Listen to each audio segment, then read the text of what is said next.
श्रीमाता श्री महाराज्ञी श्रीमत् सिंहासनेश्वरी चितग्निगुंड संभूता देवकार्य समुद्यता उद्यद्भानु सहस्रापा चतुर्बाहु समन्विता रागस्वरूप पाषाढ्या क्रोधाकारांकुशोज्वला मनोरूपेक्षु कोदंडा पंचतन्मात्र शायका निजारुण प्रभापूर मज्जद ब्रह्मांड मंडला चंपकाशोक पुन्नाग सौगंधिक लसत्कथा இது வரைக்கும் பார்த்திருக்கோம். இதுல கண்டினியூஸா நிஜாருண பிரபாபூர மஜ்ஜத் பிரம்மாண்ட மண்டலா சம்பகாசோக புன்னாக சௌகந்தி கலசத்கஜா இன்னைக்கு சொல்ல போற குருவிந்தமணி ஸ்ரேணி கனத்கோட்டீர மண்டிதா இது எல்லாமே 16 அக்ஷரங்கள் இருக்கக்கூடிய நாமம். எங்கேயும் நடுவுல நிறுத்தக்கூடாத நாமங்கள். இதுக்கு முன்னாடி எல்லாம் பார்த்தோம்னா ஒரு ஒரு வரிக்கு ஸ்லோகத்தினுடைய ஒரு வரிக்கு ரெண்டு நாமம் வந்தது. முதல் லைன்ல மட்டும் 3 நாமம் வந்தது. ஸ்ரீமாதா ஸ்ரீ மகாராஜ்ஞி ஸ்ரீமத் சிம்ஹாசனேஸ்வரி அப்படின்னு. அதுக்கப்புறம் எல்லாம் ரெண்டு நாமம் சிதக்னிகுண்ட சம்பூதா தேவகாரிய சமுத்யதா உத்யத்பானு சகஸ்ராபா சதுர்பாஹு சமன்விதா ரெண்டு நாமம் அது. அதனால நடுவுல நிறுத்தலாம். ராகஸ்வரூப பாஷாட்யா குரோதாகாராங் குஷோஜ்வலா மனோரூபேக்ஷு கோதண்டா பஞ்சதன்மாத்திர சாயகா நிஜாருண பிரபாபூர மஜ்ஜத் பிரம்மாண்ட மண்டலா இங்க நிறுத்தக்கூடாது. இது ஒரே நாமம். அதே போல சம்பகாசோக புன்னாக சௌகந்திக லசத்கஜா இது ஒரே நாமம். அதே போல இன்னைக்கு நாமம் குருவிந்தமணி ஸ்ரேணி கனத்கோட்டீர மண்டிதா இது ஒரே நாமம். அர்த்தம் எப்பவும் போல ரொம்ப சிம்பிளான அர்த்தம். குருவிந்தமணி அப்படின்னா அந்த பத்மராக கல்லுன்னு சொல்றோம் இல்லையா, அதுதான் குருவிந்தமணி. பத்மராக கல்ங்கிறது பத்ம ராக அந்த பேர்லயே இருக்கும். பத்மா அப்படின்னா தாமரை, ராகன்னா அந்த கலர். தாமரையினுடைய கலரோட கொஞ்சம் லைட்டா அதோட கொஞ்சம் ஆரஞ்சு கலந்த மாதிரி இருக்கும் அந்த பத்மராக கல். அது கண்டகி நதியில கிடைக்கும் அப்படின்னு சொல்லுவாங்க. சாலகிராமம் கிடைக்கிறது இல்லையா, நேபாள்ல கண்டகி நதியில, அங்கதான் பத்மராக கல்லும் கிடைக்கும் அப்படின்னு சொல்லுவாங்க. அந்த பத்மராக கல் குருவிந்தமணின்னா அந்த பத்மராக கல். ஸ்ரேணி அப்படின்னா ஒரு வரிசை. குருவிந்தமணி ஸ்ரேணினா பத்மராக கற்களை அப்படியே வரிசையாக பதிக்கப்பட்டிருக்கு. எங்க கனத்கோட்டீர மண்டிதா. கனகம்னாலே கோல்டு, தங்கத்தாலான கோட்டீரம். கோட்டீரம்னா கிரீட்டம். குருவிந்தமணி ஸ்ரேணி கனத்கோட்டீர மண்டிதா அப்படின்னா தங்கத்தால் செய்யப்பட்ட ஒரு கிரீட்டம் வச்சிருக்கா. அந்த கிரீட்டத்துல இந்த பத்மராக கற்கள் வரிசையாக பதிக்கப்பட்டிருக்கு அப்படின்னு அர்த்தம். அப்படி கிரீட்டத்தில் வரிசையாக பத்மராக கற்கள் ஜொலிக்கக்கூடிய கிரீட்டத்தை அணிந்திருக்கிறாள் அப்படின்னு அர்த்தம். அவ்வளவுதான் சிம்பிளா இதுக்கு அர்த்தம். குருவிந்தமணி ஸ்ரேணின்னா வரிசை, கனத்கோட்டீர அப்படின்னா தங்க கிரீட்டம், மண்டிதா அணிந்திருக்க கூடியவள். இப்படிப்பட்ட ஒரு கிரீட்டத்தை அணிந்திருக்க கூடியவள் அப்படிங்கிறதுதான் இந்த ஸ்லோகத்தினுடைய இந்த நாமத்தினுடைய பொருள். அப்போ எப்பவும் போல இதுக்கு முன்னாடி நம்ம சொன்ன மாதிரியேதான் சம்பகாசோக புன்னாக சௌகந்தி கலசத்கஜா அப்படின்னா இந்த மலர்களை எல்லாம் அவள் அணிஞ்சிருக்கா அப்படின்னு வருது. இன்னமும் தேவியினுடைய உடல் பாகங்கள் ஆரம்பிக்கல. ஃபர்ஸ்ட் தலையில வைத்திருக்கக்கூடிய மலர்களை சொன்னாங்க. இப்ப கிரீட்டத்தை சொல்லியிருக்காங்க. இதுக்கு அடுத்த நாமத்துலதான் அவளுடைய நெற்றியை சொல்லுவாங்க. அஷ்டமி சந்திர விப்ராஜ தலிகஸ்கல சோபிதா, அங்கதான் நெற்றிக்கே வரும். அதுக்கு முன்னாடி வரைக்கும் இப்ப கிரீட்டம். முன்னாடி போன நாமத்துல தலையில வச்சிருக்கக்கூடிய பூக்கள் சம்பகா சோக புன்னாக சௌகந்திக லசத்கஜா இப்படிப்பட்ட பூக்களை அணிந்திருக்கிறாள். அதனுடைய தத்துவம் என்னன்னு பார்த்தோம். இப்போ கிரீட்ட தியானம். இந்த நம்ம சொன்ன மாதிரி ஒரு இறை உருவம் இருக்கு அப்படின்னா அந்த இறை உருவம் முழுக்க முழுக்க தத்துவம். அந்த இறை உருவத்தினுடைய ஏதோ ஒரு பார்ட்டை கூட சும்மா வரைஞ்சிடல, யாரோ வரைஞ்சது கிடையாது. அது அப்ப போட்டோ எல்லாம் எடுக்க மாட்டாங்க, கேமரா எல்லாம் இல்லையே அப்படின்னா ரிஷிகள் தான் என்ன பார்த்தாங்களோ அதை அப்படியே ரெஜிஸ்டர் பண்ணியிருக்காங்க. இப்படி நான் பார்த்தேன், எனக்கு காட்சி கொடுத்தப்ப லலிதை இப்படி இருந்தாள் அப்படிங்கிறத ரெஜிஸ்டர் பண்ணியிருக்காங்க. காமாட்சி இப்படி இருந்தாள் அப்படின்னு தூர்வாச மகரிஷி சொல்லியிருக்கார். அந்த சொல்லி இருக்கிறது தான் அங்க வடிவமைக்கப்பட்டிருக்கு. அதுதான் நம்ம பெயிண்டிங்ஸாவும் போட்டோஸாவும் நம்ம பாக்குறோம். இது எல்லாமே அந்த சிலையை வடிச்சவங்க யாரு காஞ்சிபுரத்துலன்னா அவரை கேட்டு அவர் இந்த மாதிரி இருப்பார், எப்படி இருக்கிறாள்ங்கிறது தெரிஞ்சு அது போல வடிக்கப்பட்டதுதான் அந்த சிலை. ஆனா எங்கேயும் ஒரு ரஃபா சும்மா இப்பெல்லாம் பாட்டு எழுதுற மாதிரி ஒரு இடத்தை ஃபில் பண்றதுக்காக ஒரு எழுத்தோ ஒரு பாட்டோ போட்டு எழுதுறாங்க இல்லையா, அது மாதிரி ஏதோ சும்மா இப்படி இருந்தா அழகா இருக்கும் அப்படிங்கிறதுக்காக அந்த சிலையில எந்த ஒரு சின்ன மாற்றம் கூட செய்யப்படாது. அதே போல சும்மா இதை கையில வச்சிருக்காங்க, அதை கையில வச்சிருக்காங்கன்னா ஏதோ ஒண்ணு கை சும்மா இருக்கேங்கிறதுக்காக ஒண்ணு வச்சிருக்காங்க அப்படியும் கிடையாது. சோ ஒவ்வொரு அவயமும் இப்போ இடுப்பு சின்னதா இருக்கு அப்படின்னா காமாட்சியோட இடுப்பு பார்த்தா குட்டி இடுப்பா இருக்கும். அவ்வளவு குட்டி இடுப்பு ஏன்னா அது ஒரு தத்துவம். ஏன் ஸ்தனபாரங்கள் இவ்வளவு பெருசா இருக்குன்னா அது ஒரு தத்துவம். கழுத்து ஏன் இப்படி இருக்கு, கைகள் ஏன் இப்படி இருக்கு, கால் ஏன் இப்படி இருக்கு, எல்லாமே தத்துவம். அப்படி பாக்குறப்போ இந்த முக்கியமான தத்துவம் இந்த கிரீட தியானம். இந்த கிரீட்டத்தை நினைக்கிறதுனால நமக்கு என்ன கிடைக்கும் அப்படின்னா நம்மளுடைய துன்பங்கள் எல்லாம் நீங்கும். எது? கூந்தலை தியானம் பண்ணா பார்த்தோம். நம்மளுடைய மனக்லேசங்கள் தீரும் அப்படின்னு பார்த்தோம். இப்போ கிரீட்டத்தை தியானம் பண்றதுனால என்ன வரும் அப்படின்னா நமக்குள்ள எல்லாருக்குள்ளயும் ஒரு திறமையை இறைவன் வச்சிருப்பான். ஏதோ ஒரு நல்ல விஷயத்தை, திறமைன்னா ஏதோ ஒரு கலையை கத்துக்கிறதோ, பாட்டு பாடுறதோ, டான்ஸ் ஆடுறதோ அந்த மாதிரி எல்லாம் கூட சொல்லல. ஒரு நல்ல குணம். அந்த நல்ல குணம் பிரகாசிக்கிறதுனால நம்மளை சுத்தி இருக்கிறவங்க எல்லாருமே பயனடையக்கூடிய விதத்துல ஒரு நல்ல குணத்தை எல்லா மனுஷங்கள் கிட்டையும் வச்சிருக்காங்க. அத விபூதின்னு சொல்லுவோம். நமக்கு கொடுக்கப்பட்டிருக்கிற விபூதி. விபூதினா நமக்காக ஸ்பெஷலாக கொடுக்கப்பட்டிருக்கிற ஒரு குணமோ ஒரு திறமையோ இல்ல ஏதோ ஒரு நல்ல விஷயம். இப்படி அது இல்லாத ஒரு மனிதர்களை கூட தேவி படைக்கிறது கிடையாது. அப்போ நமக்குள்ள அப்படி மறைஞ்சு கிடக்கக்கூடியது. நம்ம எத்தனையோ பிரச்சனைகள்ல நமக்கு ஆரம்பத்துல இருந்து ஏதோ சின்ன குழந்தையில இருந்து நம்ம ரொம்ப கஷ்டப்பட்டிருப்போம். அதனால நமக்கு அது நமக்குள்ள அப்படி ஒண்ணு இருக்குங்கிறது நமக்கு தெரியாமலே போயிருக்கும். நம்மளை சுத்தி இருக்கிறவங்களுக்கும் தெரியாம போயிருக்கும். ஏதோ ஒரு ஸ்டேஜ்ல அந்த விபூதி அந்த நமக்கு கொடுக்கப்பட்டிருக்கிற அந்த தனித்திறமையானது வெளியில அதன் மூலமா ஒரு பிரகாசம் நமக்கு வாழ்க்கையில கிடைச்சு, ஆமா இதுல இவங்க சிறந்தவங்களா இருக்காங்க, தெய்வத்தினுடைய அனுகிரகம் இவங்களுக்கு இதுல இருக்கு அப்படிங்கிறத உலகம் ஐடென்டிஃபை பண்ணி, உலகம் ஐடென்டிஃபை பண்றதுனால நமக்கு என்ன வெறும் புகழ்தான் மிச்சமா அப்படின்னா இல்ல. ஒரு விஷயத்தை நமக்குள்ள நல்லா இருக்குன்னு தெரிய வர்றப்போ அதை யூஸ் பண்ணி இந்த சமுதாயத்துக்கு நாம ஒரு நல்லது செய்ய ஆரம்பிக்கிறோம். இது என்கிட்ட இருக்கு, இதை வச்சு நான் இதை செய்யறேன் அப்படின்னு அதை செய்யறப்போ இந்த சமுதாயம் இந்த உலகம் அதனால பிரயோஜனப்படுது, பலன் அனுபவிக்குது. அப்படி மற்றவங்களை பலனடைய வைக்கணும் அப்படின்னா நமக்குள்ள இருக்கக்கூடிய அந்த நல்ல குணம் என்ன, அந்த திறமை என்ன அப்படிங்கிறத நாம வெளியில கொண்டு வரணும். அப்படி எப்படி வெளியில கொண்டு வர முடியும்? இது ஏதாவது யாராவது பார்த்து நான் 4-5 டெஸ்ட் வச்சு உனக்கு எதெல்லாம் நல்லா வருதோ இதை நீ இனிமே டெவலப் பண்ணிக்கோ, உனக்கு நல்லா பாட வருது, நீ நல்லா பாட்டு கத்துக்கோ, உனக்கு டான்ஸ் வருது, இப்படி எவாலுவேட் பண்ணி நம்மள கரெக்டா கைட் பண்றதுக்குன்னு யாராவது அந்த சின்ன வயசுல நம்ம கிட்ட இருக்க மாட்டாங்க. ஈவன் நம்ம பேரண்ட்ஸ்க்கே தெரியாது நம்ம கிட்ட என்ன இருக்கும், என்ன திறமை நம்ம கிட்ட இருக்குன்னு. நம்ம பேரண்ட்ஸோட ஆட்டிடியூட் எப்படி இருக்கும்னா நாம பேரண்ட்ஸா இருக்கிறப்போ அதே ஆட்டிடியூட் தான். நான் டான்ஸ் கத்துக்கவே இல்லை, அதனால நீ டான்ஸ் கத்துக்கோ. உனக்கு டான்ஸ் வருமா வராதாங்கிறத பத்தி நான் கவலைப்பட மாட்டேன்.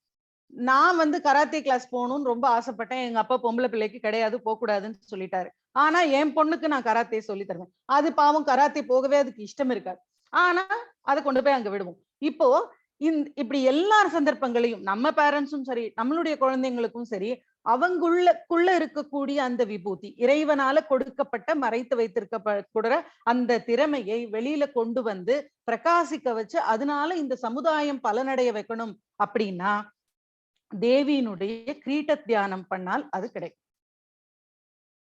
கிரீட்டத்தை எப்படி யோசிக்கணும் அப்படின்னா கிரீட்டத்தை அவள் ரொம்ப அழகா, அதுவும் காமாட்சியினுடைய கிரீட்டத்தை யோசிச்சீங்கன்னா அவ்வளவு அழகான ஒரு கிரீட்டம், நல்ல உயரமான கிரீட்டம் இருக்கும். கிரீட்டத்தினுடைய முடிவுல ஒரு சந்திர பிறை இருக்கும். குறைஞ்சபட்சம் இப்படி நம்ம பேசிட்டு இருக்கிறப்போ ஒரு கண்மூடி காமாட்சியினுடைய தலையில ஒரு பெரிய கிரீட்டம், அந்த கிரீட்டத்தினுடைய முடிவுல ஒரு சந்திரப்பிறை.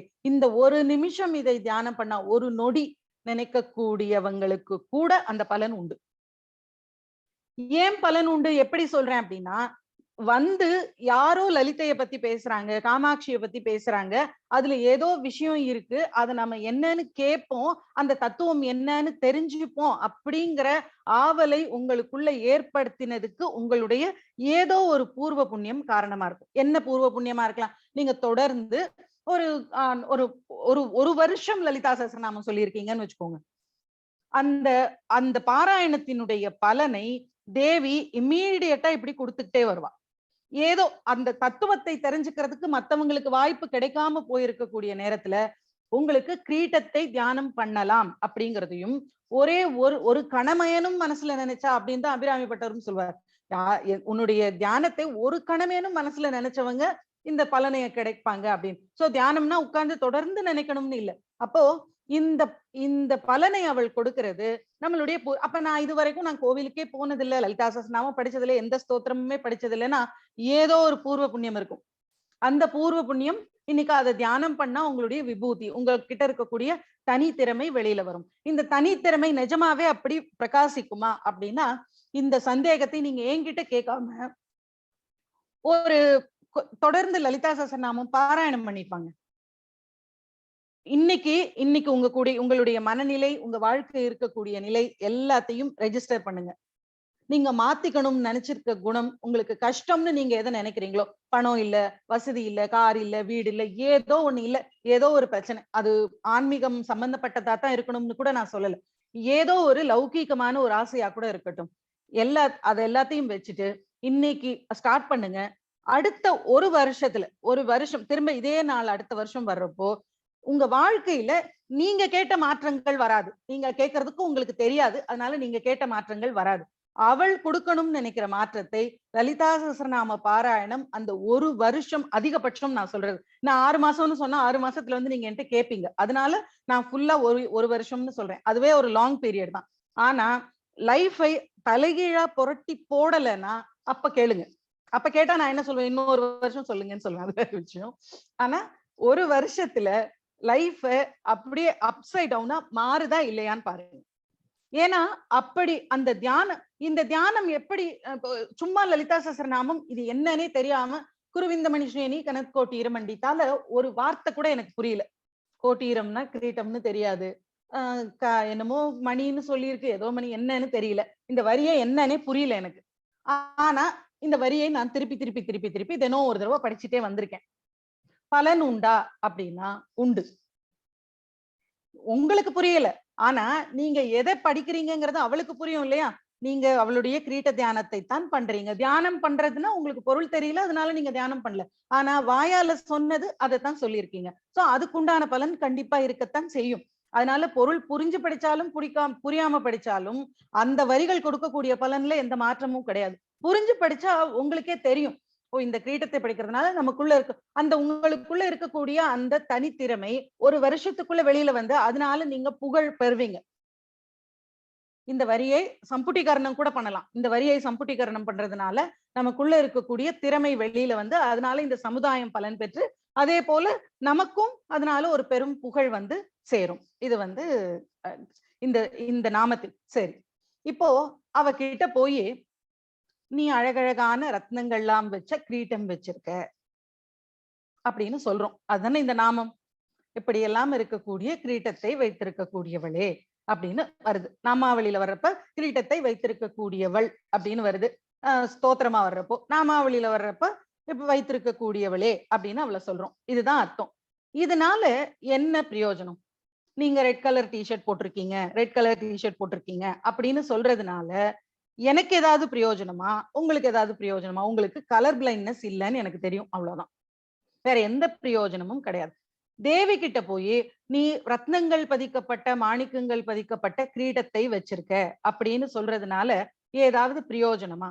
இப்போ எப்படி இந்த பாசம் அங்குஷம் ஆகட்டும், கரும்பு வில் ஆகட்டும், பஞ்சபாணங்கள் ஆகட்டும், பாக்குறப்போ நமக்கு ஒரு தத்துவத்தை சொல்லி இந்த தத்துவத்தின்படி நடந்துக்கோ, இந்த சிக்னலை பார்த்து நீ நின்னா உனக்கு நல்லது அப்படின்னு சொல்லுச்சா இல்லையா? பாசம் வச்சிருக்கிறப்போ தேவியின் கையில இருக்கக்கூடிய பாசத்தை பார்த்த உடனே இந்த பாசங்கள்ல சிக்கப்படக்கூடாது, அவள் கையில இருக்கக்கூடிய பாசத்தால நம்ம கட்டுப்படணும் அப்படின்னு தெரிஞ்சது. அதை ஞாபகப்படுத்துறதுக்கு அவ பாசத்தை பாக்குறப்பெல்லாம் நமக்கு பாசம் என்ன பாசத்துல நம்ம சிக்கப்பட்டிருக்கோம்னு ஞாபகம் வந்தது. அதே போல அங்குஷத்தை பாக்குறப்ப குரோதத்தின் வடிவமான அங்குஷம் அப்படின்னு ஞாபகம் வந்தது. இப்படி ஒவ்வொன்னையும் பாக்குறப்ப அது ஒரு விஷயத்தை நமக்கு உணர்த்தி நம்ம லைஃப்ல கொஞ்சம் நிதானிக்க வைக்குது. கோவப்படுறப்போ வேணாம், இது அங்குஷம் மாதிரி, இது நம்மள நாமளே குத்திக்கிறது, வேண்டாம் அப்படின்னு தோணுச்சு. அப்போ நமக்கு ஒரு பலனை கொடுத்தது அவ கையில வச்சு நிக்கக்கூடிய ஒரு ஆயுதம். இப்போ இந்த கிரீட்டத்தை அவள் வச்சிருக்கிறது நமக்கு என்ன பலனை கொடுக்கக்கூடியது? கிரீட்டத்தை பார்த்தா நமக்கு என்ன பலன்? பாசம் அங்குஷத்தை பார்த்தா கிடைச்ச பலன், கிரீட்டத்தை பார்த்தா என்ன கிடைக்குது அப்படின்னா, கிரீட்டம் யார் வச்சுப்பாங்க? பவர்ல இருக்கிறவங்க வச்சுப்பாங்க. வேற யார்? இப்ப நான் ஒரு கிரீட்டம் வச்சுட்டு போறேன்னா எனக்கு யாரும் அலோவ் பண்ண மாட்டாங்க. சும்மா வச்சுட்டு ஒரு போட்டோ எடுத்துக்கலாம். ஆனா நான் பெர்மனன்ட் இப்ப நான் வந்து அங்க போய் டிஸ்ட்ரிக்ட் கலெக்டரோட சீட்ல தான் உட்காருவேன் அப்படின்னு நான் எப்படி சொல்ல முடியாதோ, அதே போல நான் கிரீட்டம் வச்சுப்பேன், நான் ராணி அப்படின்னா, நான் ராணியா இருந்தா என் வீட்டுக்குள்ளேயே வச்சுட்டு சுத்தலாம். வெளில போனா அது யாரும் ஒத்துக்க மாட்டாங்க அத. கிரீட்டம் யாருக்கு உரியது அப்படின்னா, யாரு பவர்ல இருக்காங்களோ அவங்களுக்கு கிரீட்டம் உரியது. அப்போ அவள் கிரீட்டம் வச்சிருக்கா அப்படின்னா, அவள் பவர்ல இருக்கா அப்படின்னு அர்த்தம். இத முதல்ல தெரிஞ்சுக்கணும். அப்போ அவ கிரீட்டம் அவ ஸ்ரீ மகாராஜ்ஞி அங்கே பார்த்துட்டோம். அவள் மகாராணியாக இருக்கிறதுனால ஸ்ரீமத் சிம்ஹாசனேஸ்வரி சிம்மாசனத்துல உட்கார்ந்துருக்கா. அவள் மகாராணியா இருக்கிறதுனால சிம்மாசனத்துல உட்கார்ந்துட்டு இருக்கா. அவள் மகாராணியாக இருக்கிறதுனால கிரீட்டம் வச்சிருக்கா. சரி, அவள் மகாராணி கிரீட்டம் வச்சிருக்கா. இதுல நமக்கு என்ன தத்துவம் சொல்லப்பட்டு இருக்கு அப்படின்னா, இப்போ நீங்க உங்களுக்கு ஒரு பெரிய ட்ரெஷரியில ஒரு பெரிய உத்தியோகம் ஒண்ணு கிடைச்சிருக்கு, ஒரு வேலை ஒண்ணு கிடைச்சிருக்கு. அந்த வேலையில நீங்க கவர்மெண்டோட சார்பா ஒரு நாளைக்கு ஒரு 100 கோடி ரூபாய்க்கு செக் எழுதி கையெழுத்து போட்டு போட்டு கொடுக்கலாம். நீங்க பட்டு கொடுத்துட்டு இருக்கலாம். எல்லா பேமெண்ட்டும் நீங்க கையெழுத்து போட்டாதான் செல்லுது. நீங்க தான் அந்த செக்ல சைன் பண்றதுக்கான அத்தாரிட்டியா இருக்கீங்க. அப்படி ஒரு வேலை உங்களுக்கு கிடைச்சிருக்கு. தினமும் சைன் பண்றீங்க. லட்சம் எத்தனை ஜீரோ போட்டிருக்குன்னே இல்ல. அவ்வளோ அத்தனை கோடிக்கும் ஒவ்வொரு கோடிக்கும் சைன் பண்ணி கொடுக்குறீங்க. உங்க சைன்ல தான் அந்த அமௌண்ட் பாஸ் ஆகி அவங்க உங்களுக்கு போய் சேர வேண்டியவங்களுக்கு சேருது. இந்த வேலைய உங்களுக்கு கவர்மெண்ட் கொடுத்திருக்கு. நீங்க என்ன பண்றீங்க? என்ன எவ்வளவு க்ரோர்ஸ் டிரான்சாக்ஷனை நான் பாக்குறேன். இந்த இந்த இவ்வளோ டிரான்சாக்ஷன்ஸ்ல இனிமே ஒரு 10% நான் வீட்டுக்கு எடுத்துட்டு போய் என் வைஃபுக்கு 2 நெக்லஸ் வாங்கி தர போறேன் அப்படின்னு நீங்க முடிவு பண்ணிட்டு, நீங்களா 2 செக் எடுத்து அதுல 2 கோடி எழுதி கையெழுத்து போட்டு உங்க பேர்ல பாஸ் பண்ணி நீங்க எடுத்துட்டு போயிட்டீங்க. இப்ப கவர்மெண்ட் என்ன பண்ணும்? உங்களை வேலையை விட்டு தூக்கிடும். நீங்க சைன் பண்றதுக்கு உங்களுக்கு அத்தாரிட்டி கொடுத்திருக்கிறது கவர்மெண்ட் யாருக்கு பணம் கொடுக்க சொல்லியிருக்கோ அவங்களுக்கு செக்க சைன் பண்ணி கொடுக்கறதுக்கு தான். அதுதான் உங்களுடைய லிமிட். உங்களுடைய அதிகாரத்தினுடைய லிமிட்ங்கிறது நீங்க அவங்க சொல்ற செக்ல சொல்ற அமௌண்ட்டுக்கு கையெழுத்து போட்டு தர்ற அளவுக்கு மட்டும்தான் உங்களுக்கு கவர்மெண்ட் அதிகாரத்தை கொடுத்திருக்கு. நீங்க உங்க பேர் எழுதி ஒரு செக்ல நீங்களா அமௌண்ட் ஃபில் பண்ணி கையெழுத்து போட்டு நீங்க வீட்டுக்கு பணம் எடுத்துட்டு போனீங்கன்னா இந்த செக்ல கையெழுத்து போடுறதுன்னு கொடுக்கப்பட்டிருக்கிற பவர் பறிக்கப்படும். இதுக்கப்புறம் நீங்க செக்ல கையெழுத்து போட வேணாம் அப்படின்னு ஒண்ணு உங்களை வேற ஏதாவது இடத்துக்கு மாத்திடுறாங்க. இந்த கேஷ் டிரான்சாக்ஷன்ஸே இல்லாத பக்கத்துக்கு உங்களை டிரான்ஸ்ஃபர் பண்ணிடுறாங்க. இல்ல வேலையை விட்டு அனுப்பிடுறாங்க. ஏதோ ஒண்ணு பண்ணிடுறாங்க. பனிஷ்மெண்ட். சோ ஒரு ஒரு பொறுப்பை கொடுத்தது கவர்மெண்ட். அந்த பொறுப்பை நீங்க செஞ்சிட்டு இருக்கிறப்போ கவர்மெண்ட் உங்களுக்கு சம்பளம் கொடுத்துட்டு இருந்துச்சு. ஆனா உங்களுக்கு சம்பளம் மட்டும்தான். நான் இப்ப பேங்க்ல கேஷியரா இருக்கேன், அப்படி கோடி கோடியா நான் வாங்குறேன்னா அந்த கோடியெல்லாம் எனக்கு சொந்தம் கிடையாது. சும்மா இந்த பக்கம் வாங்கி அந்த பக்கம் வைக்கலாம். எண்ணி திரும்ப கொடுத்துட்டு சாயங்காலம் நான் என் பாக்கெட்ல இருக்கிற 100 ரூபாவை எடுத்துட்டு தான் நான் வெளியில வரணும். அங்க இருக்கிற இவ்வளவு பணத்தை தொட்டனே அதுல இருந்து ஒரு 10 கட்டை எடுத்து போட்டு நான் வர முடியாது. எனக்கு இங்க இருந்து வாங்கி அங்க கொடுக்குற வேலை மட்டும்தான் சொல்லப்பட்டு இருக்கு. அதுக்கு மேல அதுல எனக்கு நான் அது அந்த லிமிட்டை நான் எப்ப தாண்டறனோ அப்ப இந்த பவரும் என்கிட்ட இருந்து பறிக்கப்படும் இல்லையா? இந்த பவரை கொடுக்கறதும் இந்த பவரை நான் சரியா செய்யறதுக்காக எனக்கு சம்பளத்தை கொடுக்கறதும் நான் பவர்ல தப்பா யூஸ் பண்ணா இந்த பவரை என்கிட்ட இருந்து பறிக்கிறதும் யாரு? கவர்மெண்ட். இதே விஷயத்த நம்ம வாழ்க்கையில நீங்க அப்படியே அப்ளை பண்ணி பாருங்க. இப்போ வேற எங்கேயும் போக வேண்டாம். நமக்கு நல்லா தெரியும் நாக்கு இருக்கு. நாக்குடைய மெயின் பர்பஸ் என்ன? பேசுறதுன்னு சொல்லக்கூடாது. டேஸ்ட் தான் அதோடைய மெயின் பர்பஸ். ருசி தெரிஞ்சுக்கிறதுக்காகத்தான் நாக்கு, தவிர பேசுறது அதோட அடிஷனல் பெனிஃபிட். நாக்கு இருந்து பேச முடியாதவங்க இருக்காங்க. பேச தெரியாத குழந்தை நாக்குல காரத்தை வச்சா அழுது, புளிப்பை வச்சா கண்ணுல தண்ணி வருது. அப்போ ஃபர்ஸ்ட் தெரியறது ருச்சி. டேஸ்டுக்காகத்தான் முதல்ல நமக்கு நாக்கு கொடுக்கப்பட்டிருக்கு. சரி, நாக்கு நமக்கு ஒரு பவரா கொடுக்கப்பட்டிருக்கு. நாக்கு நமக்கு தேவி கொடுத்திருக்காங்க. இந்த நாக்க எதுக்காக டேஸ்ட் அப்படின்னா, இந்த டேஸ்ட்னால என்ன பிரயோஜனம் அப்படின்னா, இப்போ உங்களுக்கு பிபி வந்துருச்சு, நீங்க கொஞ்சம் உப்பை குறைச்சுக்கோங்க, உப்பு சாப்பிடாதீங்க அப்படின்னு சொல்றாங்க. உப்பு, காரம், புளிப்பெல்லாம் கொஞ்சம் கம்மி பண்ணிக்கோங்க அப்படின்னு. அப்போ டேஸ்ட்டுக்கும் ஹெல்த்துக்கும் ஏதோ சம்பந்தம் இருக்கு. இந்த ஃபுட்டினுடைய டேஸ்ட் இந்த ஹெல்த்தை ஏதோ ஒரு விதத்துல டிட்டர்மின் பண்ணுது. அப்போ ஏதோ ஒரு விஷயங்களை குறைச்சிட்டு வந்தா ஹெல்த் நல்லா ஆகுது. இன்னைக்கு மட்டும் இல்ல, கொஞ்சம் இனிமே லட்டுன்னா எனக்கு ரொம்ப பிடிக்கும், நான் நிறைய லட்டு சாப்பிடலாம் அப்படின்னா, ஒரு ஸ்டேஜ்ல நீங்க கொஞ்சம் ஸ்வீட் சாப்பிடுறத கம்மி பண்ணுங்க அப்படின்னு சொல்றப்போ, அப்போ என்ன பண்ணுது, இந்த ஸ்வீட்டுங்கிற டேஸ்ட், அந்த டேஸ்ட்னால ஏதோ ஒரு விதமான ஒரு பொருள் என்னோட உடம்புல சேர்றத என் உடம்பு அனுமதிக்கல. அது சர்க்கரையா இருக்கு, கார்போஹைட்ரேட்டா இருக்கு, புரோட்டீனா இருக்குன்னு என்னவோ ஒரு பேர் சொல்லலாம். ஏதோ ஒண்ணு என் உடம்பு ஒத்துக்கல. அத வந்து நாம சொல்றப்ப அத கார்ப்னு சொல்லலாம், புரோட்டீன் சொல்லலாம், ஏதோ மினரல்ஸ்னு சொல்லலாம், ஏதோ விட்டமின் சின்னு சொல்றோம். அப்ப இந்த விட்டமின் சி என்ன பண்ணுது, புளிப்பா இருக்குங்கிற டேஸ்ட, அந்த டேஸ்டோட அது சம்பந்தப்பட்டிருக்கு. இன்னைக்கு நாம வேற ஒரு பேர் வச்சிருந்தாலும் இந்த ருச்சியோட சம்பந்தப்பட்டதா தான் இருக்கு ஆரோக்கியம்ங்கிறது. அப்போ நமக்கு நாக்கு எதுக்காக கொடுக்கப்பட்டிருக்கு அப்படின்னா, இந்த ருச்சியில இருக்கக்கூடிய பேலன்ஸ் தெரிஞ்சு ஹெல்த் கரெக்டா இருக்கிறதுக்கு எவ்வளவு கரெக்டா என்னென்ன சாப்பிடணுமோ அதை மட்டும் சாப்பிடணும், அதை ஃபில்டர் பண்றதுக்காக நாக்கு கொடுக்கப்பட்டிருக்கு. நாக்கு எதுக்குன்னா, இப்ப ஸ்வீட்னா ஸ்வீட்டையே சாப்பிடுது. நாக்குக்கு ஸ்வீட்னு தெரியும். இப்ப எனக்கு டேஸ்டே தெரியாதுன்னு வச்சுக்கோங்களேன், ஏன் முன்னாடி கொண்டு வந்து நீங்க ஒரு கூட லட்டு வைக்கிறீங்க, அதுல இருந்து நான் ஒரு 40 லட்டு எடுத்து வச்சு ஒருவேளை சாப்பாட்டா சாப்பிட்டுட்டு போயிட்டா சாப்பிடலாம். ஆனா இப்ப நாக்கு இருக்கிறதுனால சாப்பிட முடியாது. ஏன்னா 2வது லட்டு திகட்ட ஆரம்பிக்குது. அப்போ நாக்கு ஹெல்த்தோட ஒரு அக்ரிமெண்ட் போட்டிருக்கு, உனக்கு சரியானதை மட்டும் நான் உள்ள தருவேன் அப்படின்னு. இத யாரு பைபாஸ் பண்றா அப்படின்னா, நம்மளுடைய மனசு. இப்ப விட்டுட்டா இனிமே அடுத்த தீபாவளிக்கு தான் வீட்டுல லட்டு செய்வாங்க, அதனால முடிஞ்ச வரைக்கும் லட்ட சாப்பிடு, டேஸ்ட பத்தியோ ஹெல்த்த பத்தியோ நீ கவலைப்படாத அப்படின்னு மனசு சொல்றப்போ, இந்த நாக்கு என்ன பண்ணுது, பேசாம இருந்துக்குது. நாக்கு ஆக்சுவலா டேஸ்ட பார்த்து இந்த டேஸ்டுக்கு இது போதும்னு நிறுத்தணும், நிறுத்தாம இத பாட்டுக்கு உள்ள அனுப்பிட்டே இருக்கு. அப்போ ஹெல்த் கெட்டு போகுது. அப்போ ஹெல்த் பேலன்ஸ் பண்றதுக்கு நாக்கு முக்கியம்ங்கிறதுனால, டேஸ்ட் முக்கியம்ங்கிறதுனால நாக்க தேவி கொடுத்து, இதன் மூலமா நீ தேவையானதை மட்டும் சாப்பிட்டு இந்த உடம்புல உயிரை நிலை பெற வச்சுக்கோ. எதுக்கு இந்த உடம்புல உயிரை நிலை பெற வச்சுக்கணும், இந்த உடம்புல உயிர் நிலை பெற்று இருந்தா தான் அவளை ஸ்தோத்திரம் பண்ண முடியும், அவளுடைய நாமத்தை சொல்ல முடியும். அதை சொல்லி நாம திரும்ப பிறவி இல்லாத நிலையை அடையணும். அப்படி பிறவி இல்லாத நிலை அடையணும்னா இந்த நாக்கு மூலமா அங்க ஒரு செக் பாயிண்ட் இருக்கு, அந்த செக்க வச்சு இந்த உடம்ப அப்படியே வச்சுக்கிறதுக்கு, கஷ்டப்படுத்தாம இருக்கிறதுக்கு என்னவோ அதை மட்டும் சாப்பிட்டு நீ என்னை வழிபட்டு என் கூட வந்து கலக்கிற வழிய பாரு அப்படின்னு சொல்லி ஒரு பவர்னு நாக்குன்னு கொடுத்திருக்கா. சரி, இப்ப இந்த நாக்கை நம்ம கரெக்டா யூஸ் பண்ணிக்கிட்டே இருந்தா நமக்கு மரணமே வராதா அப்படின்னா வரும்.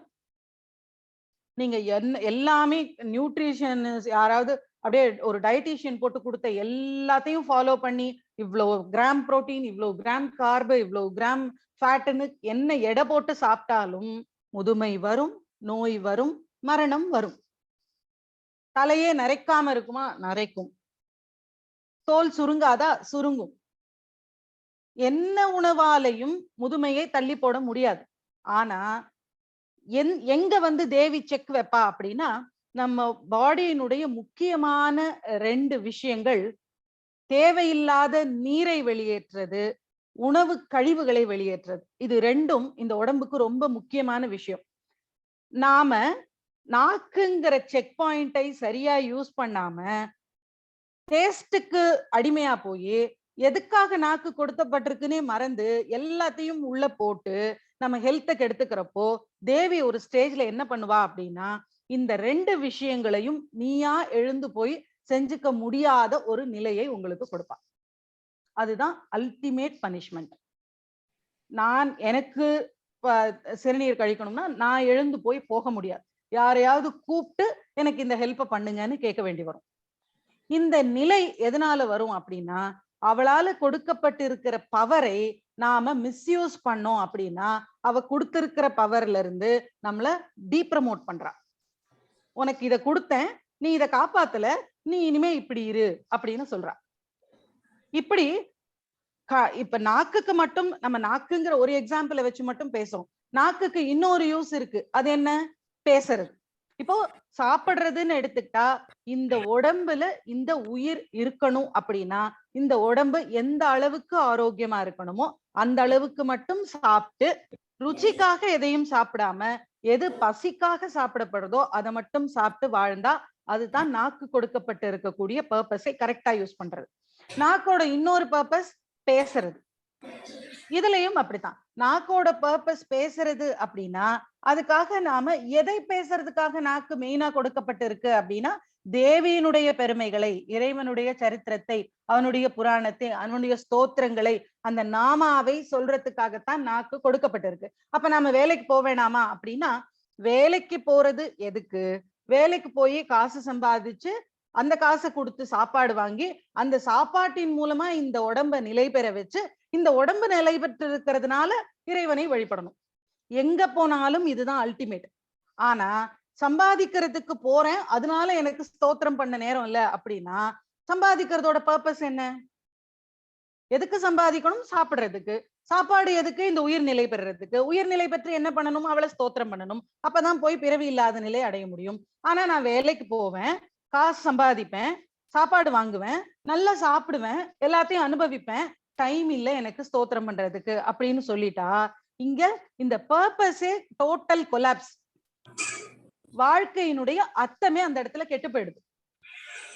இது தியரட்டிக்கலான விஷயம் கிடையவே கிடையாது. நீங்க பேசுறப்போ இது ஏதோ சும்மா மைக்கு கிடைச்சிருக்கேன்னு ஏதோ உளறிட்டு இருக்காங்கன்னு மட்டும் நினைக்காதீங்க.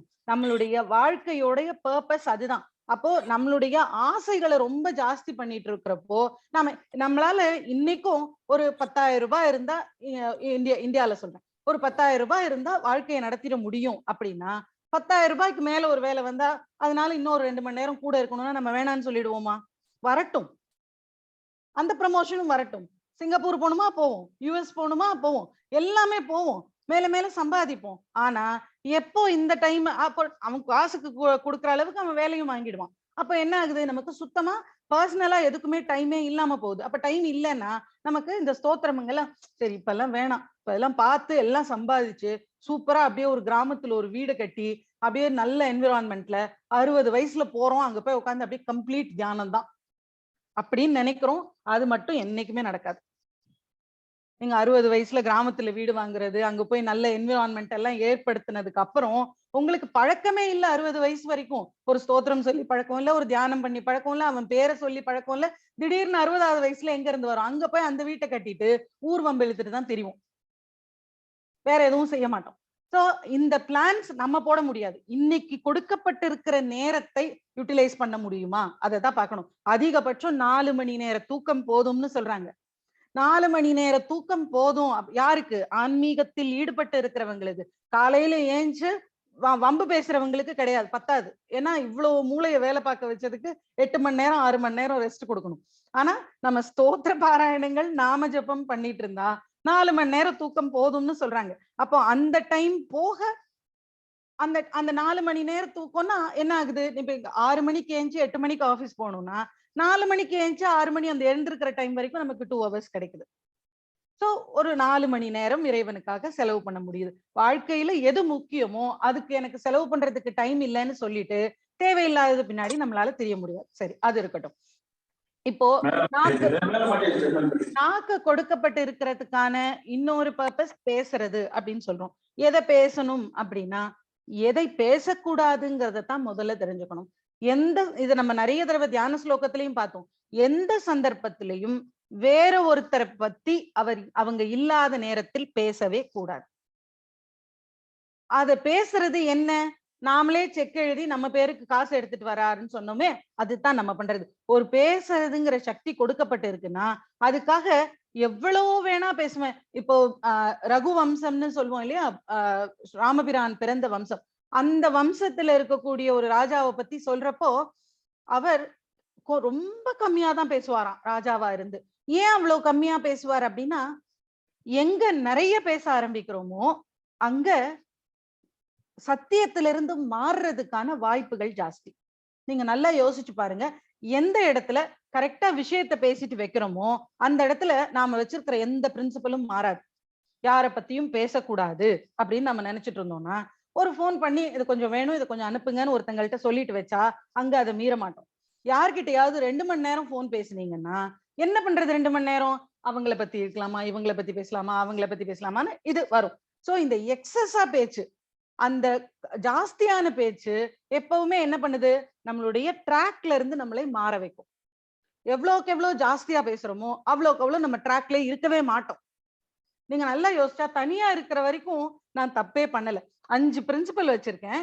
நான் தனியா இருக்கிற வரைக்கும் நான் தப்பே பண்ணல. யார்கிட்டயாவது பேசுறப்ப மட்டும்தான் நான் தப்பு பண்றேன் அப்படின்னா, யார்கிட்டயாவது பேசுறப்ப மட்டும்தான் தப்பு வரும். அப்பதான் நம்ம ஜாக்கிரதை. தனியா இருக்கிறப்ப நம்ம என்ன பைத்தியமா செவுத்த பார்த்து பேசுறதுக்கு? தனியா இருக்கிறப்ப எல்லாருமே நல்லவங்க தான். ஒண்ணும் பேச மாட்டோம். யார்கிட்டயாவது பேசுறப்பதான் தப்பா பேசக்கூடாதுங்கிற கான்சியஸ் நமக்கு இருக்கணும். இப்போ இந்த நாக்கு கொடுக்கப்பட்டு இருக்கிற பர்பஸுக்கு ஒண்ணு சாப்பாட்டுலயும் கண்ட்ரோல் இல்ல, 2வது பேச்சுலயும் கண்ட்ரோல் இல்ல. இது 2ம் கண்ட்ரோல் இல்லாம போனா தேவி 2யும் திருப்பி எடுக்கிறதுக்கான என்ன வேலையோ அதை செய்வா. அப்போ ஒரு பவரை ஒருத்தங்க குடுக்குறாங்க, இதுக்காக இதை யூஸ் பண்ணு, அதுக்காக ஒரு சம்பளம் தரேன்னு சொல்றாங்க. இந்த சம்பளத்தை வாங்கி அதுக்கான வேலையை செய்யாம அதை நாம மிஸ்யூஸ் பண்றப்போ அங்க இருந்து நமக்கு அந்த பவரை திருப்பி எடுக்கிறாங்க. அப்போ ஒரு கவர்மெண்ட் செய்யக்கூடிய வேலையை தேவி செய்யறா. அப்போ ஒரு ராணியாக இருந்து நமக்கு பவரை கொடுத்து தப்பு செஞ்சா தண்டிக்கவும் செஞ்சு அதையும் திருப்பி எடுக்கக்கூடிய பவரும் அவளுக்கு இருக்கிறதுனால அவளுடைய மகாராணியா இருக்கா. அதனால அவள் கிரீட்டம் வச்சிருக்கா. அவளுடைய கிரீட்டத்தை பாக்குறப்போ நமக்கு என்ன கொடுத்திருக்கா, நாம அதை எப்படி யூஸ் பண்ணிட்டு இருக்கோம் அப்படிங்கிறது ஞாபகம் வரணும். நமக்கு கிரீட்ட தியானம் நமக்குள்ள இருக்கக்கூடிய நல்ல விஷயத்தை தூண்டி விட்டு வெளியில கொண்டு வரும் அப்படின்னு பலன் சொல்லப்பட்டிருக்கு. இது எல்லாமே அவள் ராணிங்கிறது தெரியாம, அவளுடைய கிரீட்டத்தை பத்தி எதுவுமே தெரியாம, அவளுடைய கிரீட்டத்தை தியானம் பண்றதுனால மட்டும் நமக்கு இந்த ஞானம், இந்த விஷயங்கள் எல்லாமே தெரிய வரும். இப்போ அவங்க எழுதிட்டாங்க, உத்யத்பானு சகசிராபா சதுர்பாகு சமன்விதான்னு எழுதினாங்களே தவிர இந்த தத்துவம் யார் சொன்னா? வசின்யாதி தேவதைகள் இந்த வார்த்தைகளைத்தான் சொல்லிட்டு போயிட்டாங்க. இந்த ஸ்தோத்திரங்களை, இந்த ஸ்தோத்திரங்களுக்கு பாஷ்யம் பண்ணாங்க, விளக்கம் எழுதினாங்க பின்னாடி வந்தவங்க. அப்படி பாஸ்கராச்சாரியார் எழுதினார் இதுக்கு விளக்கம் எழுதுறப்போ எப்படி இது இப்படிப்பட்ட தத்துவங்களை சொல்லுது அப்படிங்கறதெல்லாம் அவங்களுக்கு தெரிஞ்சது அப்படின்னா ஒண்ணுமே கிடையாது. அந்த ஆயுதம் அவள் வச்சிருக்கானா, ஒரு அந்த ஆயுதம்னு அந்த ஆயுதத்தையே தியானம் பண்ணி தொடர்ந்து அதையே தேவி எதுக்காக நீ அதை வச்சிருக்க, அதனுடைய தத்துவத்தை எனக்கு தெரியப்படுத்துன்னு தொடர்ந்து தியானம் பண்றப்போ அவங்களுக்கு அதனுடைய பர்பஸை அவள் தெரியப்படுத்துறா. அதைத்தான் அவங்க பாஷ்யமா எழுதியிருக்காங்க. நாம அப்படியே லட்டு மாதிரி அவங்க எழுதியிருக்கிறதுல இருந்து எடுத்துக்கிறோம். இன்னைக்கு நம்ம பேசுறோம்னா அவங்க அங்குஷம் வச்சிருக்காங்கன்னா அதுக்கு இதுதான் அர்த்தம், பாசம் வச்சிருக்காங்க இதுக்கு இதுதான் அர்த்தம் அப்படின்னு சொல்றோம். ஆனா இவ்வளவு ஈஸியா அந்த விஷயம் கிடைச்சிட்டதுனாலயே நமக்கு அது ஞாபகத்துல இல்லாம போயிடுது. பாசம் எதுக்கு, அங்குஷம் எதுக்கு, இன்னைக்கு 4 ஆயுதங்களும் எதுக்காக அப்படின்னு பார்த்தோம். இந்த 4 ஆயுதங்களும் எதுக்காகன்னு 12 பாயிண்ட் பார்த்திருக்கட்டும், 2 பாயிண்ட் யாருக்காவது ஞாபகம் இருந்தா கூட போதும். அதுக்காகத்தான் 12 பாயிண்ட் சொன்னது. 12மே ஒரே பாயிண்ட் தான், அதையே தான் திருப்பி திருப்பி வேற வேற மாதிரி சொன்னது. அதனால அதுல 2 பாயிண்ட் ஞாபகம் இருந்தது அப்படின்னா கூட அந்த ஆயுதங்களினுடைய பர்பஸ் என்ன அப்படின்னு நமக்கு தெரிஞ்சிடும். அப்படி தியானம் பண்ணி தெரிஞ்சவங்களுக்கு அது மறக்கவே இல்லை. தியானம் பண்ணினவங்க அந்த பலனை தெரிஞ்சு அதை எழுதி வச்சுட்டாங்க. எழுதி வச்சதுக்கு அப்புறம் இன்னைக்கு நமக்கு அப்படியே அது கிடைக்குது. இப்படி கிரீட்டத்தை தியானம் பண்ணா எதனால உங்களுடைய தனித்திறமை வெளியில வரும், புகழ் கிடைக்கும் அப்படின்னு சொல்றாங்க அப்படின்னா, அந்த கிரீட்டம் ராணியாக இருக்கக்கூடியவள் வச்சிருக்கா. ராணியா இருக்கக்கூடியவளுக்கு என்ன பவர் இருக்கு? உங்களுக்கு ஒரு சக்தியை கொடுக்கறதும் எடுக்கிறதுக்கும் உண்டான பவர் அவளுக்கு இருக்கு. அப்போ ஒரு சக்தியை உங்களுக்கு கொடுத்து இப்படி யூஸ் பண்ணுன்னு சொல்லியிருக்கா, அதை நீங்க மறந்து போறீங்க. அப்போ அந்த சக்தியை உங்ககிட்ட இருந்து எடுக்கிறா. அப்போ இந்த சக்தியை கொடுத்து எடுக்கக்கூடிய தகுதி இருக்கிறதுனால அவள் கிரீட்டம் வச்சிருக்கா. இப்போ அந்த கிரீட்டத்தை பார்த்த உடனே, காமாட்சியினுடைய தலைமையில கிரீட்டத்தை பார்த்த உடனே நான் எதையாவது தப்பா யூஸ் பண்றேனா? எனக்கு கொடுக்கப்பட்டு இருக்கிறது என்ன கொடுத்திருக்கா எனக்கு, அதை நான் என்ன தப்பா யூஸ் பண்றேன்? வாய் கொடுத்திருக்கா, வெளியில கொடுத்திருக்கிற செல்வங்களை எல்லாம் விட்டுடுங்க. அதையெல்லாம் பத்தி நம்ம பேச்சே வேணாம்.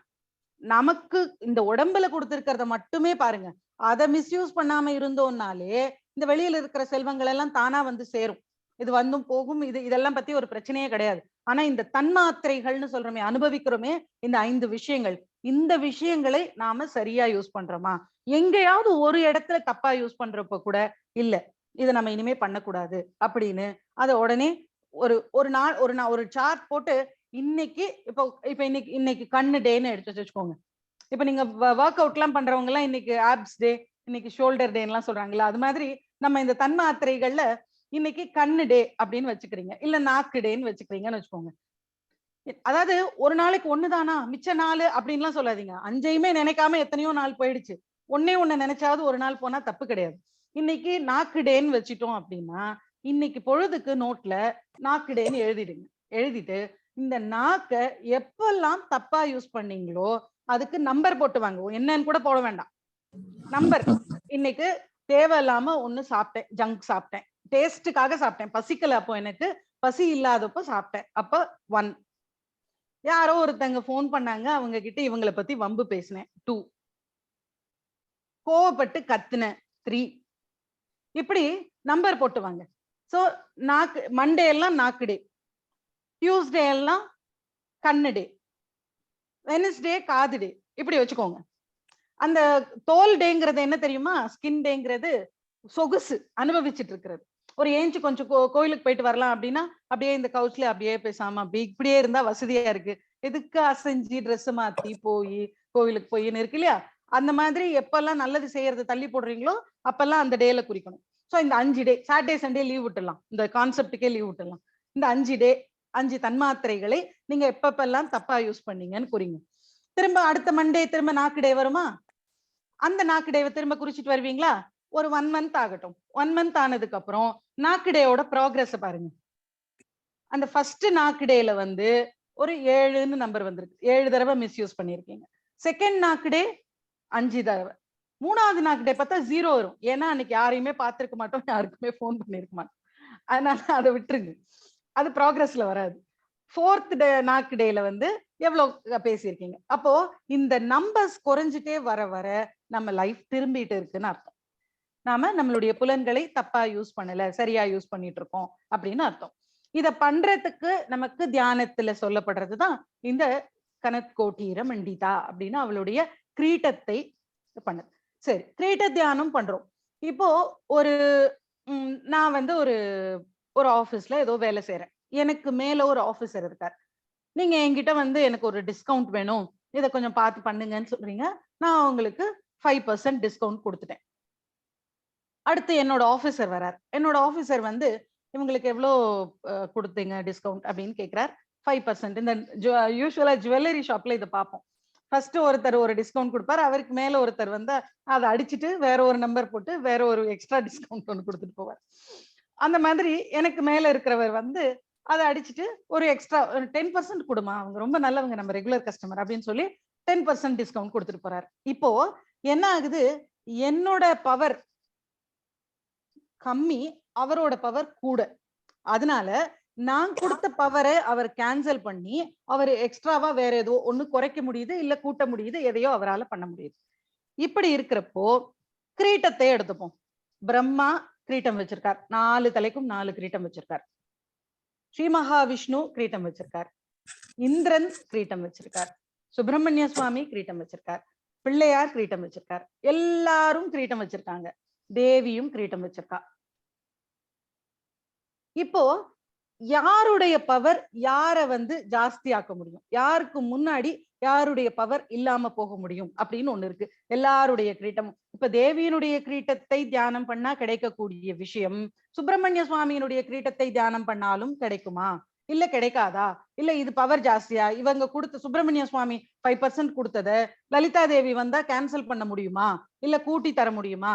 இப்படி ஒரு கேள்வி இருக்கு. எந்த கிரீட்டம் உயர்ந்தது, எந்த பவர் ஜாஸ்தி, எந்த பவர் கம்மி அப்படின்னு நமக்கு தெளிவாக சொல்லப்பட்டிருக்கிறதே வந்து தேவியினுடைய பவர் தான் ஜாஸ்தி. தேவியினுடைய பாத தூளியில் இருந்து, அதாவது பாத தூளியிலிருந்து கூட எடுத்துக்கல, அதுல இருந்து ஒரு சின்ன தூசி, அந்த தூசியை பிரம்மா தன்னுடைய கிரீட்டத்துல வச்சுக்கிட்டு வரார். அவங்கள பார்க்க போறப்ப அவங்க பாதத்துல இருந்து, இப்ப நம்ம சுவாமி கிட்ட இருந்து ஒரு பூ எடுத்து தலையில வச்சுட்டு வரோம்ல, அது மாதிரி தேவியினுடைய பாதத்துல நமஸ்காரம் பண்றப்போ பிரம்மா அவளுடைய பாத தூளில இருந்து ஒரு சின்ன பிட்டு, ஒரு தூசியை தலையில வச்சுட்டு வரார். அந்த தூசியை தன்னுடைய கிரீட்டத்தில் வச்சிட்டு இருக்கிறதுனால அவருக்கு படைப்பை செய்யக்கூடிய சாமர்த்தியம் கிடைச்சது அப்படின்னு நம்ம 2வது ஸ்லோகத்திலேயே படிச்சிருக்கோம் சௌந்தரிய லகரியில. தனியாம்சம் பாம்சும்னு நினைக்கிறேன் அந்த ஸ்லோகம். தனியாம்சம் பாம்சும் தவ சரண பங்கேருஹபவம், அந்த ஸ்லோகம் 2வது நினைக்கிறேன். அந்த ஸ்லோகத்துல நம்ம பார்த்தோம், அப்படி ஒரு தூசியை எடுத்து தலையில கிரீட்டத்துல வச்சுட்டு வந்ததுனால இப்போ பிரம்மாவுடைய திறமைகள் வந்து கம்மி மதிப்பிடவே முடியாது. எத்தனை கோடான கோடி மக்களை படைக்கிறார். ஒருத்தர் போல ஒருத்தருக்கு மூக்கு இல்ல, ஒருத்தர் போல ஒருத்தருக்கு கண் இல்ல, ஒருத்தர் ஒவ்வொன்றும் வித்தியாசமான கண்கள், வித்தியாசமான தலை, அவங்களுடைய கைகள் வேற, இவங்க உருவம் வேற, அப்படி இருக்கு. ஆனா நமக்கு பாக்குறப்ப தெரியாதுன்னு வச்சுக்கோங்க. அது வந்து அது என்னோடது. உங்களுக்கு எல்லாருக்கும் அப்படியான்னு எனக்கு தெரியல. இந்த ஊர்ல எனக்கு யாரை பார்த்தாலுமே ஒரே மாதிரியே இருக்கும். எழுத்த வீட்டுக்காரரை 4 தடவை பார்த்திருப்பேன். அவர் எங்கேயாவது பார்த்து சிரிச்சா அவரை பார்த்து நான் என்ன இவர் ஏன் நம்மளை பார்த்து சிரிச்சுட்டு போறாருன்னு தான் இருக்குமே தவிர அவர் எழுத்த வீட்டுக்காரன்னு தெரியாது. அந்த ஃபேஸ்ல என்னால டிஃபரன்ஸே கண்டுபிடிக்க முடியாது. எல்லாமே ஒரே மாதிரி இருக்கிற மாதிரி இருக்கும். ஒருவேளை அவங்களுக்குள்ள தெரியும் அப்படின்னு நினைச்சுப்பேன் நான். இப்ப இந்த புறா கோழிகள்லாம் வந்து தன்னுடைய ஜோடி புறா எது, தனக்கு பிறந்த குழந்தை எதுன்னு தெரிஞ்சுக்க, நமக்கு பார்த்தா எல்லா புறாவும் ஒரே புறா மாதிரி தானே இருக்கு. அது மாதிரி அவங்கவுங்களுக்குள்ள அவங்கவுங்க கண்டுபிடிச்சுப்பாங்கன்னு நினைச்சுப்பேன் நான். அது மாதிரி எதுக்கு இதை சொன்னேன், ஒரு கொஞ்சம் கூட வித்தியாசம் இல்லாம ஒவ்வொன்றும் ஒவ்வொரு விதமா இருக்கிற மாதிரியான ஒரு படைப்பை செய்யறார். தொடர்ந்து படைச்சிட்டு இருக்காரு. ஆனா எல்லாமே வித்தியாசமா இருக்கு. ஒவ்வொன்றும் வேற வேற மாதிரி இருக்கு. அப்படி ஒரு திறமை, அப்படி ஒரு படைக்கும் திறமை அவருக்கு எப்படி வந்ததுன்னா, தேவியினுடைய பாத தூளியிலிருந்து ஒரு சின்ன பிட்டை எடுத்து தலையில வச்சுட்டு போனதுனால அப்படின்னு சொல்றாங்க. அப்போ அவருடைய கிரீட்டம் ஆட்டோமேட்டிக்கா நமக்கு தெரியுது தேவியினுடைய கிரீட்டத்தை விட பவர் கம்மி. ஏன்னா பாத தூளியிலிருந்து எடுத்து வச்சதுதான் அவர் தலையில வச்சிருக்காரு. அப்ப அவருடைய கிரீட்டத்துக்கே பவரே தேவியினுடைய பாத தூளியால தான் கிடைச்சது.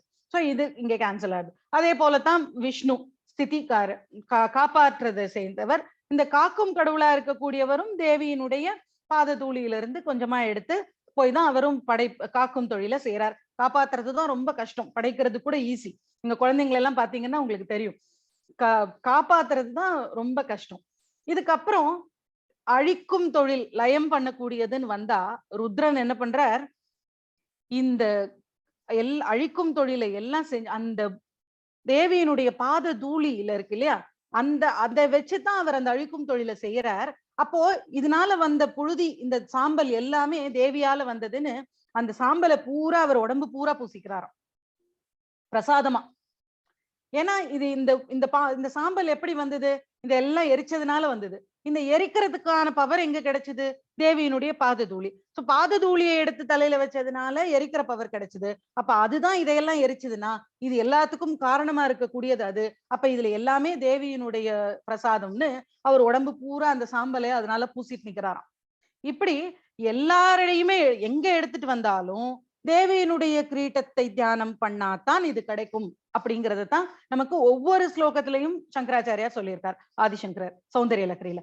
இன்னொரு இடத்துலயும் தேவி எழுந்து வேகமா வாசலுக்கு போறப்போ அவள் எழுந்துட்டார். இப்போ ஒரு 4 பேர் உட்கார்ந்து பேசிட்டு இருக்கோம், அதுல ஒரு மெயினா ஒரு பெரிய பதவியில இருக்கிறவர் ஒருத்தர் இருக்கார். அவர் ஏஞ்சா உட்கார்ந்துட்டு இருக்கிறவங்க எல்லாரும் கூட எந்திரிப்பாங்க. அது இப்ப நீங்க சினிமால இந்த ஜட்ஜ் எல்லாம் ஏஞ்சா எல்லாரும் எந்திரிப்பாங்க, பாத்திருப்பீங்க. அது மாதிரி யார் முக்கியமானவங்களோ அவங்க எழுந்தா மிச்ச பேர் உட்கார்ந்துட்டு இருக்க கூடாது, எல்லாரும் கூட எழுந்திருப்பாங்க, ஒரு மரியாதை. அது போல தேவி கணவர் வந்திருக்காரேன்னு வரவேற்கிறதுக்கு எழுந்த உடனே இங்க மிச்ச பேர் உட்கார்ந்துட்டு இருக்க முடியாது, இவங்க எல்லாரும் எழுந்துக்கிறாங்க. எழுந்தவங்க நமஸ்காரம் பண்ணாம இருக்க முடியாது. ஏன் நமஸ்காரம் பண்றாங்க அப்படின்னா, தேவி சிம்மாசனத்துல உட்கார்ந்துட்டு இருக்கா. அங்க உட்கார்ந்துட்டு இருக்கிறப்ப அவ பாதத்தை தொட்டு நமஸ்காரம் பண்றதுக்கு கிட்ட போகணும். கிட்ட போறதுக்கு யாருக்கும் பெர்மிஷன் கிடையாது. எல்லா அண்டங்களினுடைய விஷ்ணு, எல்லா அண்டங்களினுடைய பிரம்மா, இந்திரன் எல்லாம் ஒரு 100 பிரம்மா, 1000 பிரம்மா, 1000 விஷ்ணு எல்லாரும் அங்க நிக்கிறாங்க. அவங்க எல்லாரும் கிட்டக்க போய் காலில் விழுந்தாங்கன்னா அங்க ஒரே நெருக்கடி ஆகும். அதனால கிட்டக்கு விட மாட்டாங்க தேவி கிட்ட யாரையும். மந்திரினி இருக்காங்க, சேனாதிபதி இருக்காங்க, அவருக்கு மந்திரினா ஷியாமலா தேவி, சேனாதிபதி வாராகி, இவங்க எல்லாம் யாரையும் அவங்க கிட்ட விட மாட்டாங்க. அப்போ இவங்க எல்லாம் தூரக்க நின்று நமஸ்காரம் பண்ண மட்டும்தான் முடியுது. தேவி ஏஞ்சி இங்க வராங்க அப்படின்னு உடனே இவ்வளவு கிட்டக்கு வராங்களேன்னு சொல்லி எல்லாரும் அவங்க பாதத்துல போய் விழுறாங்க. அப்படி பாதத்துல விழறப்போ அவங்களுடைய கிரீட்டங்கள் அவளுடைய காலை தடுக்குது. அவ வேகமா போறா வெளியே. அவ வெளியில போறப்போ இவங்க வந்து குறுக்க குறுக்க காலில் விழுந்தாங்கன்னா, மகாவிஷ்ணு கொஞ்சம் ஓரமா போங்க, தேவிக்கு நடக்க வழி விடுங்க அப்படின்னு அங்க ஆர்கனைசரா ஷியாமலா தேவி சொல்ற மாதிரி ஆயிடுது. கொஞ்சம் தள்ளி போங்க, கால் இடறதுல அவங்களுக்கு, நீங்க இப்படி கொஞ்சம் ஓரமா போங்க. அது மாதிரி தேவி கிட்ட சொல்றாங்க, தேவி அது ஒரு ரொம்ப மகாவிஷ்ணுவோட கிரீட்டம், அது கெட்டியா இருக்கும், அதுல இடிச்சுக்காதீங்க, உங்களுக்கு கால் வலிக்கும், தாண்டி போங்க, அது ஓரமா போங்க அப்படின்னு சொல்றாங்களாம். இது ஒரு அழகா ஆதிசங்கர், அவரை தவிர யாராலையுமே இது இப்படி ஒரு ஸ்லோகத்துல கொடுக்க முடியாது. அப்போ எல்லாரும் வந்து நமஸ்காரம் பண்றாங்க.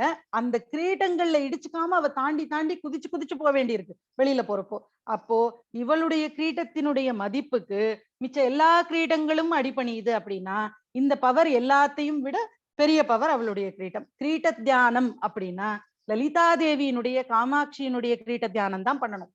அந்த கிரீட தியானத்தினால நமக்கு கிடைக்கக்கூடியது என்னன்னு சொன்னேன், நமக்கு பெரிய புகழ் கிடைக்கும். என்னத்தையோ ஏதோ ஒரு விஷயம் நமக்குள்ள இருக்கிறத தூண்டி விடும். அப்படி தூண்டி விடுறதுனால அது இந்த சமுதாயத்துக்கு பலனடி, எதுவுமே சமுதாயத்துக்கு எப்ப பலன் அடிக்குதோ, நம்மளை தவிர, நம்ம வீட்டுல இருக்கிறவங்களை தவிர 10 பேருக்கு எப்ப பிரயோஜனம் ஆகுதோ அப்பதான் அதால பிரயோஜனம்.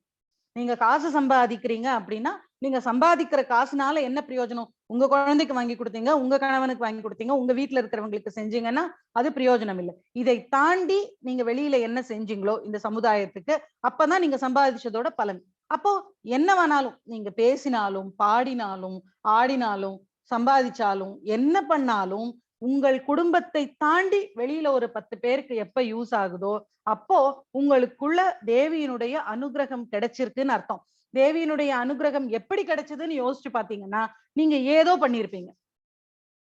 அப்படி அடையாளப்படுத்தப்பட்டதே தேவியினுடைய அனுகிரகம் தாங்கிறத நீங்க புரிஞ்சுக்கணும். இனிமே அந்த அடையாளப்படுத்தப்படணும் அப்படின்னா தேவியினுடைய கிரீட தியானம் தான் அதுக்கான ஒரே வழி.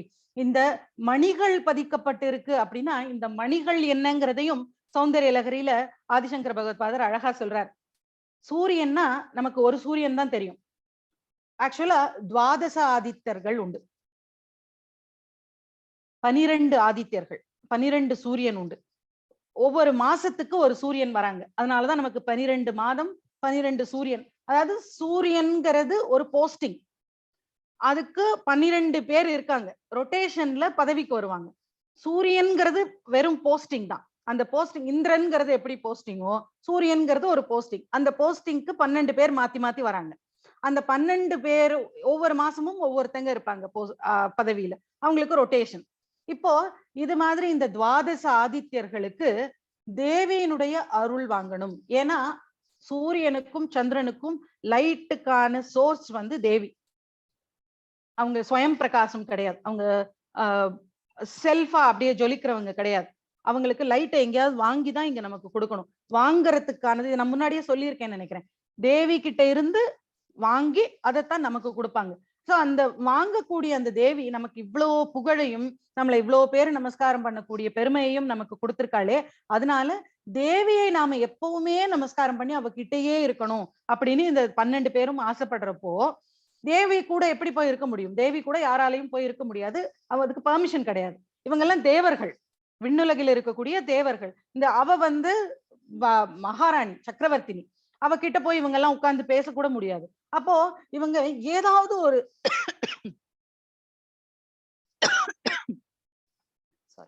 ஏதாவது ஒண்ணு பண்ணி அவகிட்டயே போய் இருக்கணும் அப்படின்னு, சாரி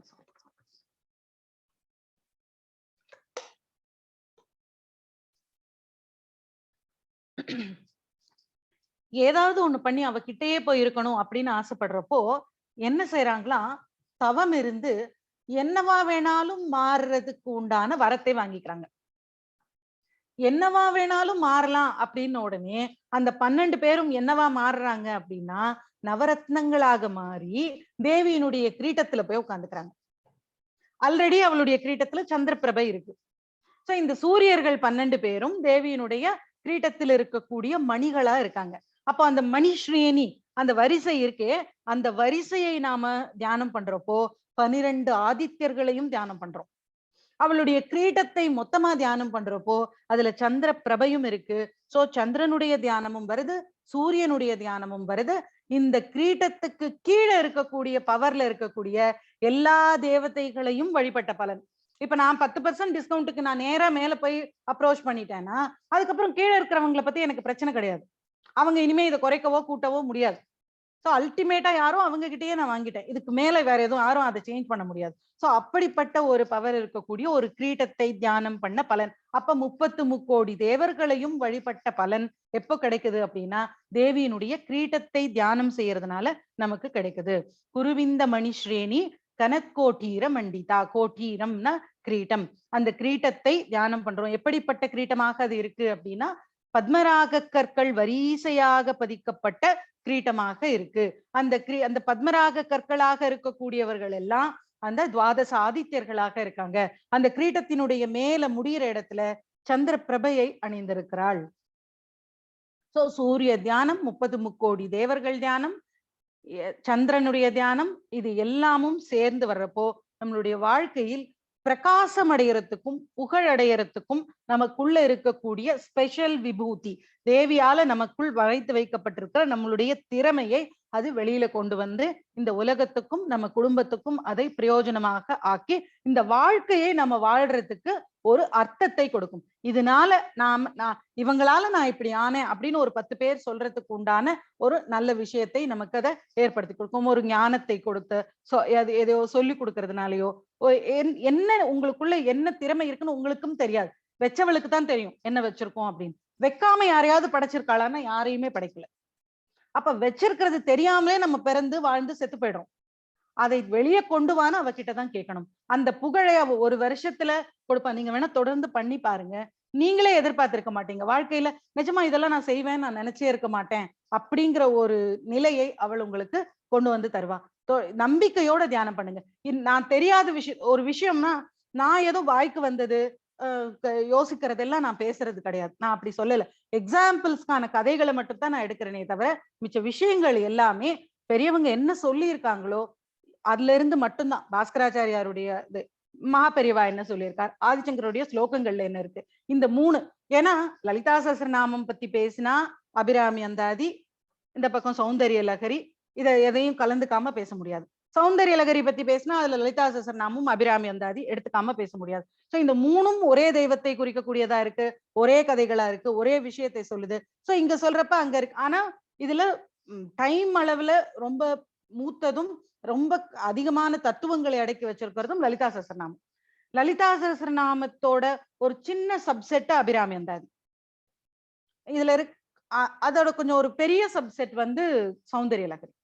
சௌந்தரிய லகரியில எல்லா விஷயங்களும் லலிதா சஹஸ்ரநாமத்துல இருந்து எடுத்து அதை தன்னுடைய கோணத்துல மாத்தி இருக்கார் ஆதிசங்கரர். ஆனா அபிராமி அந்தாதியில ரொம்ப ஜாஸ்தியா எடுத்திருக்க மாட்டார். ரொம்ப ஃபியூ விஷயங்கள் மட்டும்தான் எடுத்திருப்பார். அந்த 100 ஸ்லோகங்களுக்குள்ள அவருக்கு என்ன வேணுமோ அதை மட்டும் கொஞ்சமா எடுத்து அவர் அபிராமி அந்தாதி பண்ணியிருப்பார். சோ இந்த 3ம் ஒன்னோட ஒண்ணு சம்பந்தப்பட்டதா தான் இருக்கும். இந்த 3லையும் ஒன்னை விட்டு ஒண்ணு பேச முடியாது. இதை பேசினா அது, அதை பேசினா இது இப்படித்தான் பேசி ஆகணும். இந்த 3லையுமே சொல்லப்பட்டிருக்கிற இந்த கிரீட தியானத்தை தெளிவா லலிதா சஹஸ்ரநாமத்துலதான். ஏன்னா வஷின்யாதி தேவதைகளே தேவியினுடைய வாக்சக்தி.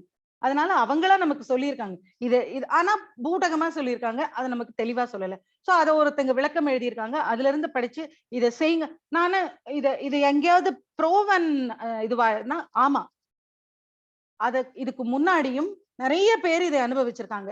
இதை தியானம் பண்றதுனால இந்த புகழ் எனக்கு வெளியில வந்தது, இதனால எனக்கு தெரிஞ்சது அப்படின்னு சொல்லிட்டு. வேற எங்கேயும் போக வேண்டாம். நானு கிட்டத்தட்ட 6 வருஷத்துக்கு மேல என்னுடைய ஆடியோ ஏதோ ஒண்ணு பேசுவேன். தினம் எதையாவது ஒரு விளக்கம், ஏதோ ஒரு கதை, தினம் ஒண்ணு எதையாவது ஒண்ணு நான் போஸ்ட் பண்ணிக்கிட்டே இருப்பேன். நான் என்ன ஆகும், ஒரு வருஷம் அப்படியே தொடர்ந்து பண்ணிக்கிட்டே இருக்கிறப்போ நடுவுல கேப் விடுவேன். ஏதோ ஒரு வாரம் 10 நாள் 15 நாள் இல்லாம இருப்பேன். அப்புறம் திரும்ப ஆரம்பிப்பேன், திரும்ப செய்வேன். இப்படியே செய்யறப்போ ஒவ்வொரு நேரங்கள்ல எனக்கு இது யாருமே கேட்கறது இல்ல, நம்ம என்னத்துக்கு இப்படி போட்டுட்டே இருக்கோம் அப்படின்னு தோணும்.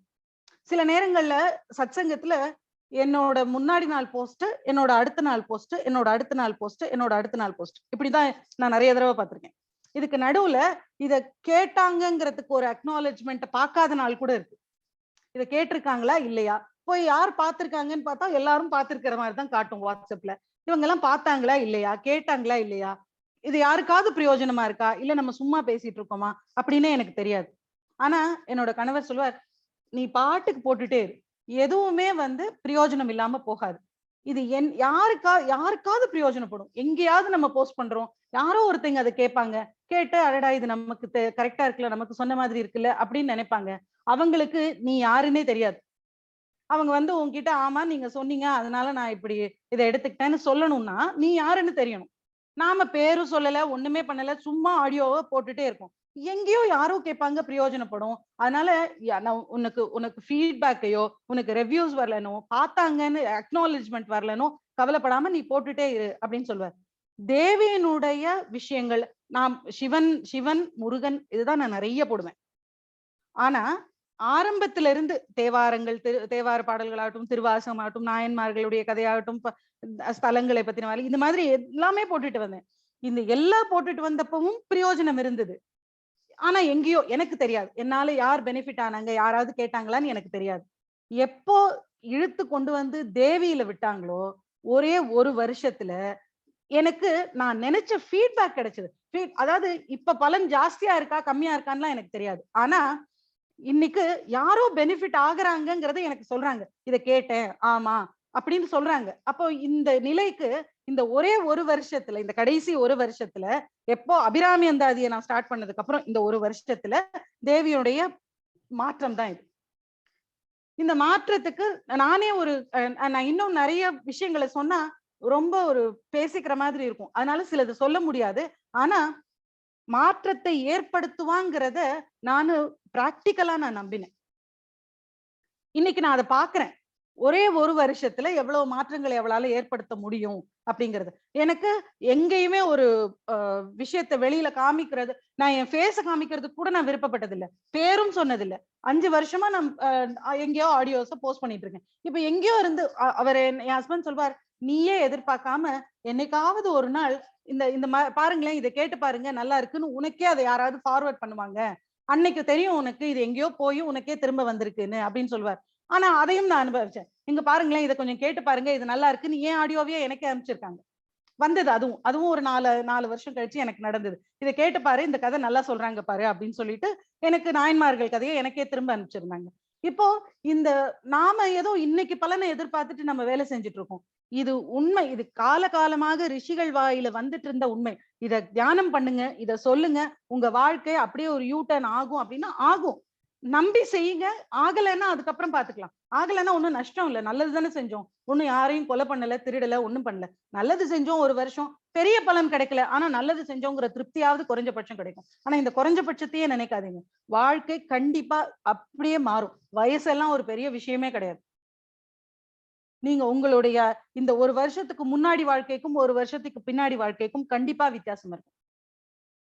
எந்த ரெஃபரன்ஸும் எடுக்காம என்னோட குருஜி எந்த ரெஃபரன்ஸும் போய் சௌந்தர்ய லகரியில இருந்து ஒரு பாட்டை எடுத்து இதே அர்த்தத்துல யார் சொல்லியிருக்கா, மாணிக்க வாசகர் என்ன சொல்லியிருக்கார், இதெல்லாம் பார்த்து எங்க பார்த்துமே ஒரு வார்த்தைக்கு இது என்னதான் இது சொல்லியிருக்காங்க, பாஸ்கராச்சாரியாரோடதுல இதுக்கு மேல குரு கிட்ட தெரிஞ்சுக்கோங்கன்னு போட்டிருக்கும். நிறைய விஷயங்கள் அப்படிதான் இருக்கும். விளக்கம் சொல்லிட்டே வர்றப்போ இதுக்கு மேல இந்த வார்த்தையை பத்தி பொதுவுல பேசக்கூடாது, ஒரு குருமுகமாக தெரிந்து கொள்ளவும்னு போட்டிருக்கும்.